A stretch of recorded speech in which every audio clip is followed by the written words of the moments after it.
ওম শান্তি সুপ্ৰভাত আজি 7 ডিসেম্বৰ 2021 বাপ দাদাৰ মধুৰ মহাবাক্য আজি বাবাই শ্ৰীমত দিছে মৰমৰ সন্তানসকল সকলোৰে অন্তৰ্জীনুতা অৰ্থাৎ দিলাৰাম বাবা আহিছে তোমালোক সন্তানসকলৰ অন্তৰ জয় কৰিবলৈ সেই কাৰণে স্বচ্ছ অন্তৰ হোৱা সঁচা শুদ্ধ অন্তৰৰ হোৱা প্ৰশ্নটো হৈছে সত্যযোগী পদৰ আধাৰৰ মুখ্য কোনটো কথাৰ ওপৰত নিৰ্ভৰ কৰে সত্যযুগৰ যিবিলাক পদৰ আধাৰ হ'ব কোনটো কথাৰ ওপৰত নিৰ্ভৰ কৰে উত্তৰটো হ'ল পবিত্ৰতাৰ ওপৰত মুখ্য হৈছে পবিত্ৰতা সেৱা কেন্দ্ৰলৈ যিসকল আহে তেওঁলোকক বুজাব লাগে যদি পবিত্ৰ নোহোৱা তেন্তে জ্ঞান বুদ্ধিত স্থায়ী হৈ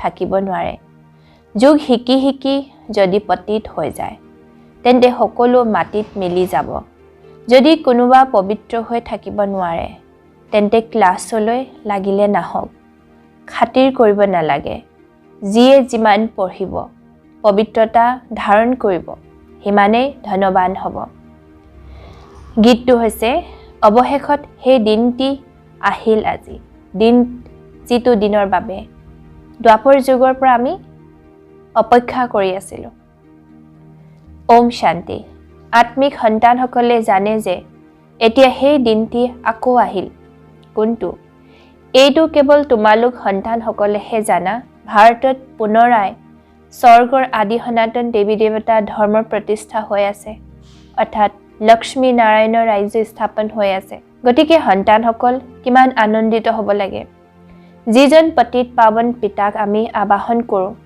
তেওঁৰ আগমন হৈছে তেওঁই মুক্তিদাতা মাৰ্গদৰ্শক অথবা দুখহৰ্তা সুখকৰ্তা হয় এবাৰ মুক্ত কৰিলে আকৌ আবদ্ধ কেনেকৈ হলা বাবাই এবাৰ মুক্ত আমাক কৰিলে এয়া কোনেও গম নাপায় এনেকুৱা পাথৰ বুদ্ধিৰ মনুষ্যক বুজাবলৈ কিমান পৰিশ্ৰম হয় দায়িত্বও চোৱা কেনেকুৱা দিছে আহি মলিয়ন কাপোৰ অৰ্থাৎ বিকাৰী মনুষ্যক বিকাৰী আত্মাক চাফা কৰা আত্মা আৰু হৰি দুয়োটা পবিত্ৰটো দেৱতাসকলৰহে হয় ৰাৱণ ৰাজ্যত হৰিটো কোনো পবিত্ৰ হ'ব নোৱাৰে হৰিটো পতিত হয়ে এই কথাবিলাক কোনোৱে নাজানে খুব বেছি আত্মা যদি কিছু পবিত্ৰ হয় তেন্তে প্ৰভাৱ পেলায় কিন্তু তথাপিও পতিতটো হ'বই লাগে নহয় জানো পতিত পাৱন বেহদৰ পিতা আহি কয়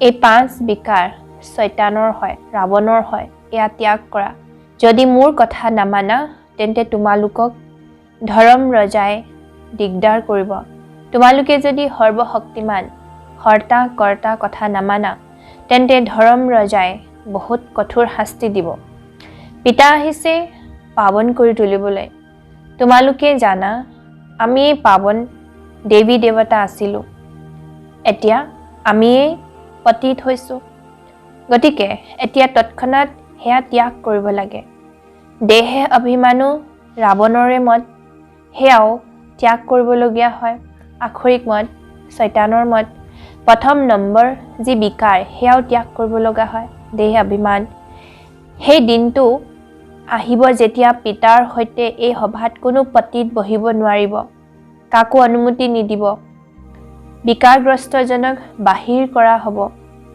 ইন্দ্ৰসভাত আহিবলৈ নিদিব লাগিলে কোনোবা যিমানেই কোটিপতি নহওক কিয় সভালৈ আহিব নোৱাৰে বাহিৰত যদিও বা তেওঁলোকক বুজোৱা হয় কিন্তু পিতাৰ সভাত অৰ্থাৎ বাপ দাদাৰ মিলনত আহিবলৈ দিয়া নহয় এতিয়া অনুমতি দিয়া হয় প্ৰলোভিত কৰিবলৈ তেখেতলোকক অনুপ্ৰেৰণা যোগাবৰ কাৰণে কিন্তু এনেকুৱা এটা সময় আহিব যিটো সময়ত কোনোৱে আহিব নোৱাৰিব এতিয়া সেৱাৰ স্বাৰ্থত কেতিয়াবা তেনেকুৱা ব্যক্তিকো আহিব দিব লগা হয় বাবাৰ ওচৰলৈ পাছলৈ অনুমতি দিয়া নহ'ব এতিয়াও যদি বাবাই শুনিবলৈ পায় যে কোনোবা পতিত আহি বহিছে তেন্তে বাবাৰ ভাল নালাগে এনেকুৱা বহুত আছে যিসকল গোপনে আহি বহে এনেকুৱাসকলে বহুত শাস্তি খাব লাগিব মন্দিৰলৈ ধৰ্মীয় স্থানলৈ স্নান কৰি যায় স্নান নকৰাকৈ কোনো নাযায়ে চাগৈ।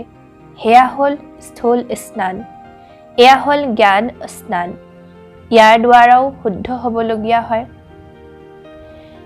কোনো মাংসহাৰীও আহিব নোৱাৰে। যেতিয়া সময় আহিব বাবা কঠোৰ হৈ যাব। জগতত চোৱা ভক্তিৰ কিমান জোৰ।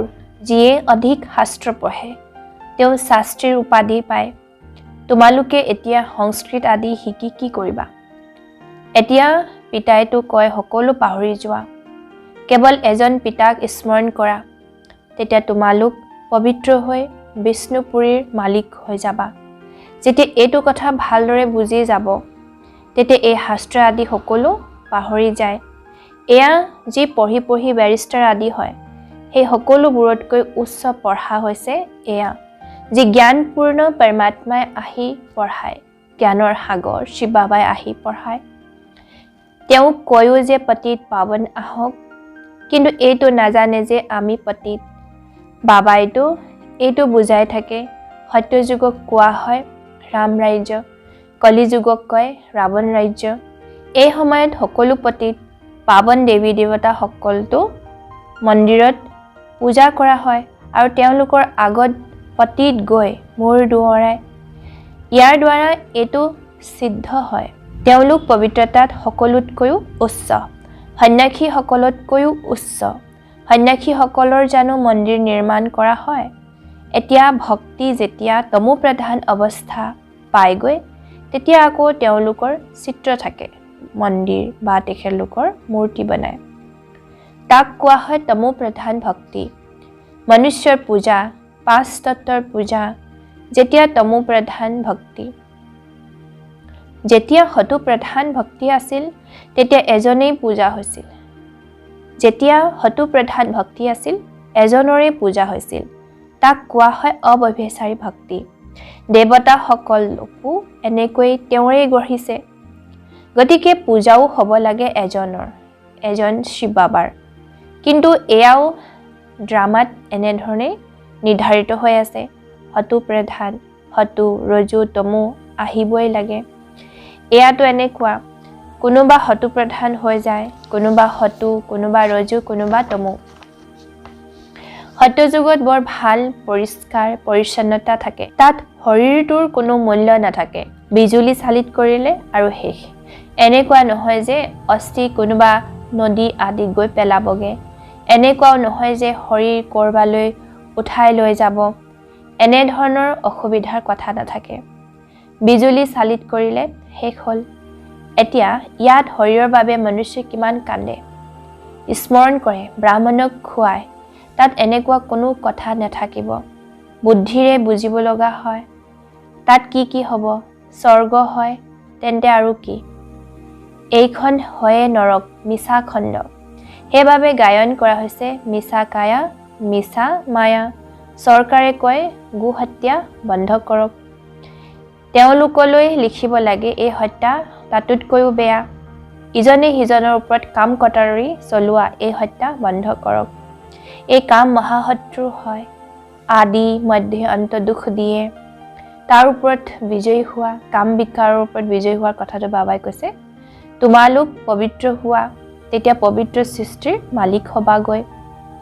তাত দেৱতাসকলৰ নতুন তেজ, তেওঁলোকে কয় বালকসকলৰ নতুন তেজ। আজি যিবিলাক ইউথ উঠিছে তেখেতলোকৰ নতুন তেজ বুলি কয়। কিন্তু ইয়াত নতুন তেজ ক'ৰ পৰা আহিল? এই কলিযুগত ইয়াত পুৰণা তেজ। সত্যযুগত যেতিয়া নতুন শৰীৰ পাবা তেতিয়া নতুন তেজ হ'ব। এই শৰীৰো পুৰণা, গতিকে তেজো পুৰণা। এতিয়া ইয়াক এৰিব লাগে আৰু পাৱন হ'ব লাগে। সেয়াতো পিতাৰ বাহিৰে কোনেও কৰি তুলিব নোৱাৰে। সকলোৰে ধৰ্ম বেলেগ বেলেগ আৰু প্ৰত্যেকেই নিজৰ ধৰ্মশাস্ত্ৰ পঢ়িব লাগে। সংস্কৃতত মুখ্য হৈছে গীতা। বাবাই কয় মই জানো সংস্কৃত শিকাওঁ। যি ভাষা এই ব্ৰহ্মাই জানে মই সেইটো ভাষাকে বুজাম। মই যদি সংস্কৃতত শুনাওঁ তেতিয়া এই সন্তানসকলে কেনেকৈ বুজিব? এইটো কোনো দেৱতাসকলৰ ভাষা নহয়। সংস্কৃত কোনো দেৱতাসকলৰ ভাষা নহয়। কেতিয়াবা কেতিয়াবা কন্যাসকল আহি সেই স্থানৰ ভাষাত কয়।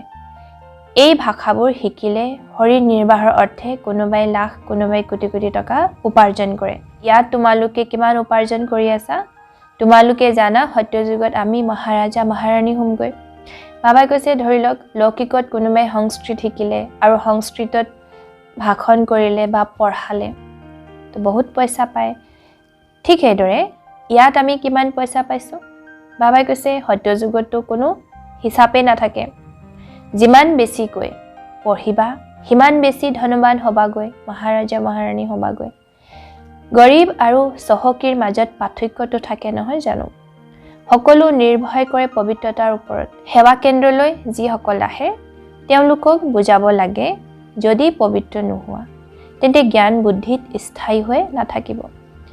5-7 দিন আহি আকৌ পতিত হ'লে তেন্তে জ্ঞান শেষ। যুগ শিকি শিকি যদি পতিত হোৱা তেন্তে সকলো মাটিত মিলি যাব। যদি কোনোবা পবিত্ৰ হ'ব নোৱাৰে তেন্তে লাগিলে নাহিব। খাতিৰ জানো কৰিব লাগে?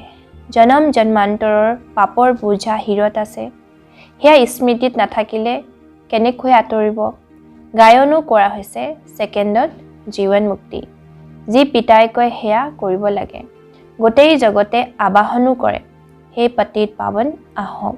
নিজকে কয় না আমি পতিত এনেধৰণে, কিন্তু পাৱন কোনোৱে নহয়। সেয়েহে উভতিবও কোনো নোৱাৰে, উভতি যাবও কোনো নোৱাৰে। সেই লোকসকলে ব্ৰাহ্মণ পৰমাত্মা বুলি স্মৰণ কৰে। এইটো জ্ঞানেই কাৰো নাই যে পৰমাত্মা কোন হয়। ব্ৰহ্ম কোনো পৰমাত্মা নহয়। ব্ৰহ্মত কোনো লীনো হ'ব নোৱাৰে। ব্ৰহ্ম তত্ত্ব যি আত্মাৰ থকা স্থান, ঘৰ, এইটো জ্ঞানেই কাৰো নাই যে পৰমাত্মা কোন হয়। তথাপিও পুনৰ জন্মতো সকলো আহিবই লাগে, কিয়নো আত্মা অবিনাশী হয়। আত্মা গৈ পৰমধামত লীন হৈ নাযায়। তেওঁলোকে ভাবে বুদ্ধ উভতি গ'ল, তাত লীন হৈ গ'ল, কিন্তু তেওঁ যি স্থাপনা কৰিলে তেন্তে নিশ্চয় প্ৰতিপালনো কৰিব। নহ'লে প্ৰতিপালন কোনে কৰিব? তেওঁ উভতি কেনেকৈ যাব পাৰে? তোমালোকে জানো এনেকৈ কোৱা যে আমি মুক্তিত গৈ বহি যাম? তোমালোকে জানা যে আমি নিজৰ ধৰ্মৰ প্ৰতিষ্ঠা কৰি আছোঁ, আকৌ প্ৰতিপালনো কৰিম। সেইটো পাৱন ধৰ্ম আছিল, এতিয়া পতিত হৈ গ'ল। আহিবও তেওঁলোকে যিসকল এইটো ধৰ্মৰ হ'ব। এয়া পুলি ৰোপণ হৈ আছে। সকলোতকৈ মিঠাতকৈ মিঠা বৃক্ষ হৈছে এই দেৱী দেৱতা ধৰ্মৰ। ইয়াৰ প্ৰতিষ্ঠাৰ কাৰ্য চলি আছে। আহিবও তেওঁলোকে যিসকল এই ধৰ্মৰ হ'ব। এয়া পুলি ৰোপণ হৈ আছে। ব্ৰাহ্মণ ধৰ্মৰ পুলি ৰোপণ হৈছে যি দেৱী দেৱতা হ'বগৈ। সকলোতকৈ মিঠাতকৈ মিঠা বৃক্ষ হৈছে এই দেৱী দেৱতা ধৰ্মৰ। ইয়াৰ প্ৰতিষ্ঠাৰ কাৰ্য চলি আছে। শাস্ত্ৰ আদি যিবোৰ ৰচনা কৰিছে সকলো হৈছে ভক্তি মাৰ্গৰ বাবে। একমাত্ৰ বাবাৰে গায়ন আছে যিয়ে আহি মনুষ্যৰ পৰা দেৱতা কৰি তোলে। গতিকে এনেকৈ গঢ়ি তোলা পিতাক কিমান ভালদৰে স্মৰণ কৰিব লাগে। কেনেকৈ বাবাই আমাক মানুহৰ পৰা দেৱতা গঢ়ি কৰিছে, কেনেকৈ বাবাই আমাক মানুহৰ পৰা দেৱতালৈ ৰূপান্তৰিত কৰিছে। তো এনেকুৱা বনাওঁতা বাবাক কিমান স্মৰণ কৰিব লাগে। এইটো জানে যে নাটকৰ পৰিকল্পনা অনুসৰি ভক্তি মাৰ্গ চলিবই লাগে। বাস্তৱত সকলোৰে সদ্গতি দাতা হৈছে এজন, সেয়েহে পূজাও এজনৰে কৰিব লাগে। দেৱী দেৱতা যিসকল হতুপ্ৰধান আছিল তেওঁলোক 84 জন্ম ভোগ কৰি তমোপ্ৰধান হৈ গৈছে। এতিয়া আকৌ হতুপ্ৰধান হ'ব লাগে। সেয়া পিতাৰ স্মৃতিৰ অবিহনে হ'ব নোৱাৰে।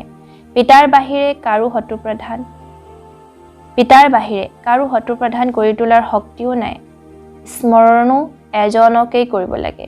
এয়া হৈছে অবিভেচাৰী স্মৃতি। অনেকক স্মৰণ কৰা এয়া হৈছে বিভেচাৰীৰ স্বভাৱ। সকলো আত্মাই জানে যে শিৱ আমাৰ বাবা হয়। সেইকাৰণে সকলো ফালে যেনিয়ে চোৱা শিৱক পূজা কৰে। দেৱী দেৱতাসকলৰ আগতো শিৱক ৰাখে। বাস্তৱত দেৱতাসকলেতো পূজা নকৰে। গায়নো আছে, দুখত সকলোৱে স্মৰণ কৰে, সুখত কোনোৱেও নকৰে। যেতিয়া দুখ হয় তেতিয়াহে ভগৱানক স্মৰণ কৰে। তেন্তে দেৱতাসকলে পূজা কেনেকৈ কৰিব? সেইটো ভুল, কাৰণ তাততো কোনো দুখেই নাই। মিছা মহিমা জানো কৰিব? শিৱ বাবাক জানেই বা ক'ত স্মৰণ কৰিব? বাকী পূজা কৰোঁতাসকলক এক মুকুট মানে ডবল মুকুট নহয়, পবিত্ৰতাৰ মুকুট নাইকিয়া। সাধু সন্ত কাৰো পবিত্ৰতাৰ মুকুট নাই, সেইকাৰণে ব্ৰাহ্মণসকলকো লাইটৰ মুকুট দিব নোৱাৰে। জ্ঞানৰ ফালে পূৰা ধ্যান থাকিব, তেওঁ শুধৰণিও কৰি গৈ থাকিব। অভুলটো কোনো হোৱা নাই, ভুল হৈয়ে থাকে। ত্ৰিমূৰ্তি চিত্ৰ কিমান ভাল, এয়া পিতা, এয়া দাদা। বাবাই কয় তোমালোকে মোক স্মৰণ কৰা, তেতিয়া এনেকুৱা লক্ষ্মীনাৰায়ণ হৈ যাবা। দেহী অভিমানী হ'ব লাগে। আত্মাই কয় মোৰ একমাত্ৰ পিতাৰ বাহিৰে আৰু কাৰো প্ৰতি মমত্ব নাই। মই ইয়াত থাকিও শান্তিধাম আৰু সুখধামক স্মৰণ কৰোঁ। এতিয়া দুখধামক এৰিব লাগে, কিন্তু যেতিয়ালৈকে আমাৰ নতুন ঘৰ তৈয়াৰ নহয় তেতিয়ালৈকে পুৰণা ঘৰত থাকিব লাগিব। নতুন ঘৰ সত্যযুগত, লগতে নতুন হৰিকো নতুন ঘৰ বুলি আমি ক'ব পাৰোঁ। আত্মা পবিত্ৰ হৈ গ'লে তেতিয়া আকৌ ঘৰলৈ গুচি যাব। কিমান সহজ। মূল কথা হৈছে এইটো যে পৰমাত্মা কোন আৰু এই দাদা কোন। পিতাই এওঁৰ দ্বাৰা উত্তৰাধিকাৰ দিয়ে। বাবাই কয় সন্তানসকল মনমনা হ'ব, নিজক আত্মা বুলি ভাবি পৰমাত্মাক স্মৰণ কৰা। মোক স্মৰণ কৰিলে তোমালোক সত্যযুগত পাৱন দেৱতা হৈ যাবা। বাকী সকলো সেই সময়ত মুক্তিধামত থাকে। সকলো আত্মাক শান্তিধামলৈ লৈ যাওঁতা পিতাই হয়। কিমান সহজ হয়। সন্তানসকল বহুত আনন্দিত হ'ব লাগে। অন্তৰ বৰ স্বচ্ছ হ'ব লাগে। কোৱা হয় অন্তৰ স্বচ্ছ হ'লেই ইচ্ছা পূৰ্ণ হয়।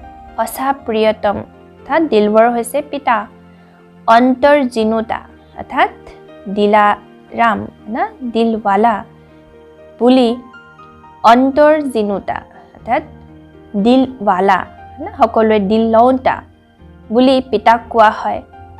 তেওঁ আহে সকলোৰে অন্তৰ জয় কৰিবলৈ, সকলোৰে সংগমত আহি অন্তৰ জয় কৰে। আত্মাসকলৰ অন্তৰ জিনুতা হৈছে পৰমাত্মা, মনুষ্যৰ অন্তৰ জিনুতা হৈছে মনুষ্য। ৰাৱণ ৰাজ্যত সকলো হৈছে ইজনে সিজনৰ অন্তৰ আঘাত দিওঁতা। তোমালোক সন্তানসকলক কল্পৰ পূৰ্বেও এই ত্ৰিমূৰ্তিৰ চিত্ৰৰ ওপৰত বুজাইছিলা, সেইবাবেতো এতিয়াও ওলাইছে নহয় জানো। গতিকে তোমালোক সন্তানসকলক কল্পৰ পূৰ্বেও এই ত্ৰিমূৰ্তিৰ চিত্ৰৰ ওপৰত বুজাইছিলোঁ, সেইবাবেতো এতিয়াও ওলাইছে নহয় জানো। গতিকে নিশ্চয় বুজিব লাগিব। এতিয়া বুজাবলৈ কিমান চিত্ৰ ওলাইছে, শ্ৰী চিত্ৰ কিমান ভাল, তথাপিও বুজি নাপায়। বাবা কৈছে ভাৰতবাসী তোমালোকেই 84 জন্ম লৈছা, এইটো এতিয়া অন্তিম জন্ম। আমিতো ভাল কথাই কওঁ, তোমালোকে এনেকৈ কিয় কোৱা যে তোমালোকে 84 জন্ম লোৱা নাই। তেন্তে তোমালোক স্বৰ্গলৈ নাহিবা, আকৌ নৰকতে আহিবা। বহুতে 84 জন্মৰ কথাটো বিশ্বাস নকৰে, স্বৰ্গলৈ আহিব নিবিচাৰে। বাবাই ইমান সুখলৈ নিব বিচাৰিছে তো যাব নিবিচাৰে। ভাৰতেই স্বৰ্গ হয়, এয়াতো হিচাপ হয় বুজিবৰ কাৰণে। মহাৰথীয়ে ভালকৈ বুজাব পাৰে। সেৱা কৰাৰ উৎসাহ থাকিব লাগে যে মই গৈ কাৰোবাক দান দিওঁ। ধন যদি নাথাকে তেন্তে দান দিয়াৰ খিয়ালো নাথাকিব। প্ৰথমে সুধিব লাগে যে কি আশা কৰি আহিছা, কি বিচাৰি আহিছা। দৰ্শন কৰাৰ কথা ইয়াত নাথাকে। কোনোবাই ভাবে না আমি ভগৱানক দৰ্শন কৰি যাওঁ। অসীম অৰ্থাৎ পাৰলৌকিক পিতাৰ পৰা বেহদৰ সুখ ল'ব লাগে। দুজন পিতা আছে নহয় জানো। বেহদৰ পিতাক সকলোৱে স্মৰণ কৰে। বেহদৰ পিতাৰ পৰা বেহদৰ উত্তৰাধিকাৰ কেনেকৈ পাবা, সেয়া আহি বাবাই বুজায়। এইটোৱে ভাৱনা থাকিব লাগে যে সকলোৱে আহি কথাখিনি বুজক। এয়াও বুজিবলগীয়া সকলেহে বুজে, সকলোৱেতো আহি নুবুজে। বাদশ্বাহী ল'বলগীয়া হ'লে তৎক্ষণাত বুজিব। পিতাইতো এনেকৈ কয় যে ঘৰত থাকি কাম কাজ কৰি কেৱল বাবাক স্মৰণ কৰা, তেতিয়া স্মৰণ কৰিলে পাপ খণ্ডন হৈ যাব। ভাল বাৰু, অতি মৰমৰ কল্পৰ পাছত পুনৰাই লগ পোৱা সন্তানসকলৰ প্ৰতি মাত পিতা বাপ দাদাৰ স্নেহপূৰ্ণ স্মৰণ আৰু সুপ্ৰভাত। আত্মিক পিতাৰ আত্মিক সন্তানসকলক নমস্কাৰ। আমাৰ ফালৰ পৰাও আত্মিক সন্তানসকলৰ আত্মিক পিতাক নমস্কাৰ, সুপ্ৰভাত। অন্তৰৰ পৰা শুক্ৰিয়া বাবা, ধন্যবাদ বাবা। মুখ্য ধাৰণাৰ সাৰ, কেতিয়াও ইজনে সিজনৰ অন্তৰত আঘাত দিব নালাগে। সেৱা কৰাৰ উদ্যম থাকিব লাগে। সেৱা কৰাৰ বাবে বহুত উৎসাহ থাকিব লাগে। যদি জ্ঞান ধন আছে তেন্তে দান নিশ্চয় কৰিব লাগে। 2 নম্বৰটো, নতুন ঘৰলৈ যাবৰ কাৰণে নিজক লায়ক কৰি তুলিব লাগে। আত্মিক স্মৃতিৰ বলেৰে পাৱন কৰি তুলিব লাগে। বৰদান, স্বস্থিতিৰ দ্বাৰা সকলো পৰিস্থিতি অতিক্ৰম কৰোঁতা নিৰাকাৰী অলংকাৰী হোৱা। স্বস্থিতিৰ দ্বাৰা সকলো পৰিস্থিতি অতিক্ৰম কৰোঁতা নিৰাকাৰী অলংকাৰী হোৱা। জ্ঞানৰ অলংকাৰেৰে ভৰপূৰ ভৱ। যি অলংকাৰী হয় তেওঁ কেতিয়াও দেহে অহংকাৰী হ'ব নোৱাৰে। নিৰাকাৰী আৰু অলংকাৰী হৈ থকা, এয়াই হৈছে মন্মনা ভৱ মধ্যাজী ভৱ। যেতিয়া এনেকৈ স্বস্থিতিত সদায় স্থিত থাকে তেতিয়া সকলো পৰিস্থিতি সহজেই অতিক্ৰম কৰি লয়। ইয়াৰ দ্বাৰা অনেক পুৰণা স্বভাৱ সমাপ্ত হৈ যায়। নিজৰ মাজত আত্মাৰ অভিপ্ৰায় দেখিলে স্বভাৱৰ কথাবোৰ সমাপ্ত হৈ যায় আৰু সন্মুখীন হোৱাৰ সকলো শক্তি নিজৰ মাজত আহি যায়। মুখামুখি হোৱাৰ পৰিস্থিতিৰ লগত মুখামুখি হোৱাৰ সকলো শক্তি আহি যায়। শ্লোগানটো হ'ল, সংকল্পৰ এটা খোজ তোমালোকৰ আৰু সহযোগৰ 1000 খোজ পিতাৰ। যিকোনো শ্ৰেষ্ঠ সংকল্প আমি কৰিছোঁ, হিম্মত ৰাখি এক কদম আগবাঢ়িছোঁ, বাকী বাবাই 1000 কদম আগবঢ়াই লৈ যাব। যদি আমাৰ সংকল্প শ্ৰেষ্ঠ হয়, কল্যাণকাৰী হয়, শুদ্ধ হয়। ওম শান্তি।